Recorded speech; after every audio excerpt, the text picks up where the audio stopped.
Les serre-joints sont l'un des éléments les plus importants de l'équipement de presque tous les ateliers, que vous travaillez le bois ou le métal, ou que vous bricoliez et vous amusiez. Grâce aux serre-joints, vous pouvez presser, maintenir et souvent remplacer une troisième main.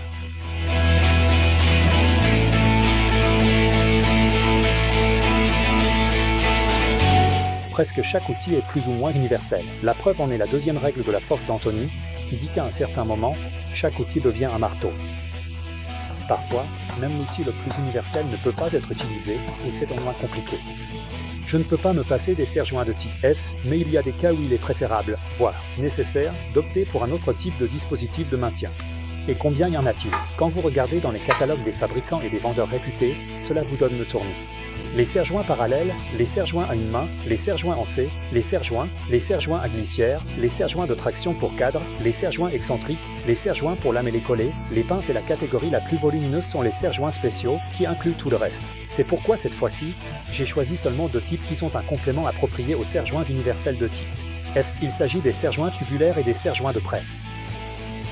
L'une des forces des serre-joints, appelée aussi stuidla, est l'écartement des bras, qui se situe le plus souvent entre 60 et 300 mm, permettant à la force de serrage d'agir à la distance appropriée du bord de la pièce. Cependant, c'est aussi leur faiblesse, car la force agissant sur le bras crée un moment de force, ce qui entraîne une contrainte sur la barre de guidage par flexion, au lieu d'une contrainte plus avantageuse par traction. Plus le bras est long, plus la contrainte par flexion au détriment de la traction est élevée.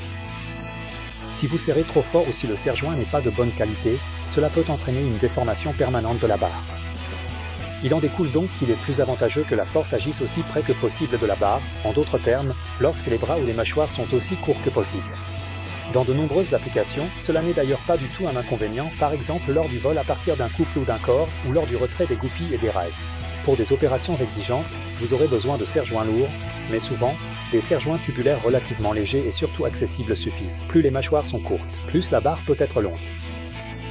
Grâce à l'idée ingénieuse de quelqu'un d'utiliser des tubes en acier standard, il suffit d'acheter les mâchoires seules, que vous pouvez ensuite visser et enfiler sur n'importe quel tube de longueur souhaitée. On utilise généralement des tubes en acier à parois épaisses de demi et 3/4 de pouce, mais il faut que d'un côté, le filetage soit découpé, sur lequel une mâchoire avec un mandrin peut être vissée. La deuxième mâchoire spéciale s'emplanche de l'autre extrémité, se verrouillant automatiquement à l'endroit souhaité grâce à une crémaillère de verrouillage qui s'agrippe littéralement au tube. L'avantage est son accessibilité financière. Vous pouvez trouver un ancien tuyau en métal dans la campagne pour une bière, mais s'il n'a pas de filetage, vous devrez le couper avec une tête de tarot. C'est pourquoi il peut être plus avantageux pour quelqu'un d'acheter un tube dans un magasin de bricolage déjà avec un filetage fini. Un mètre de ce tube galvanisé de 1/2 pouce ou de 3/4 pouce peut être trouvé pour moins de 100 €. Vous pouvez trouver des mâchoires pour 2 serre-joints chez Unimax pour moins de 600, donc un serre-joint d'1 mètre vous coûtera au maximum 400. De plus, vous pouvez à tout moment échanger les mâchoires sur un tube plus long. Lorsque le mètre ne suffit pas, vous pouvez avoir par exemple un serre-joint de 2 mètres, et ce, uniquement au prix du tube. Une autre option pour prolonger est de relier des tubes avec un tube. Un raccord de 1/2 pouce coûte quelques couronnes. Les tubes en acier sont généralement achetés avec un filetage aux 2 extrémités. Au départ, je voulais en couper un, mais ensuite j'ai réalisé qu'il pourrait être utilisé justement pour les assembler. Dans certaines applications, le raccord peut en effet gêner ou endommager la surface, mais ce problème peut être résolu. Les serre-joints tubulaires se plient également un peu, mais seulement sous une très grande force de maintien. La tube est également soutenue sur toute sa longueur par la pièce à usiner, ce qui aide à prévenir la déformation. Par exemple, pour un panneau lamellé collé, vous pouvez également compenser la déformation en plaçant un autre serre-joint de l'autre côté. Et encore une dernière observation. Les mâchoires vous enlèveront environ 10 cm de la longueur du tube, donc avec un serre-joint tubulaire d'1 mètre, vous ne pouvez serrer qu'environ 90 cm. À l'opposé, il y a les serre-joints de presse appelés poki. Ceux-ci sont au contraire destinés à presser en surface, là où les serre-joints avec les bras les plus longs ne peuvent pas atteindre.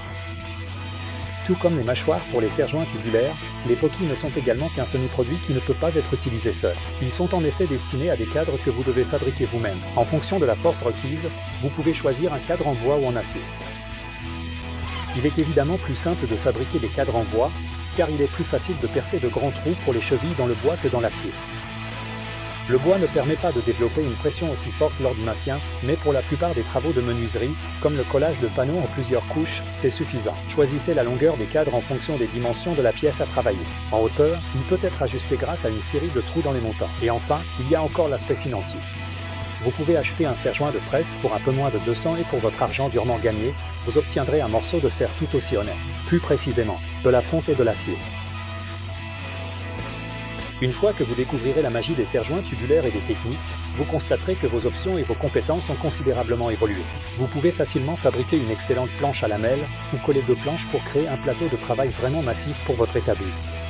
De plus, ces 2 types de serre-joints me plaisent également car, avec un peu d'habileté, vous pouvez obtenir un rendement vraiment élevé à un prix bas. Je m'appelle Tom Krasensky, merci d'avoir regardé et nous nous retrouverons dans la prochaine vidéo.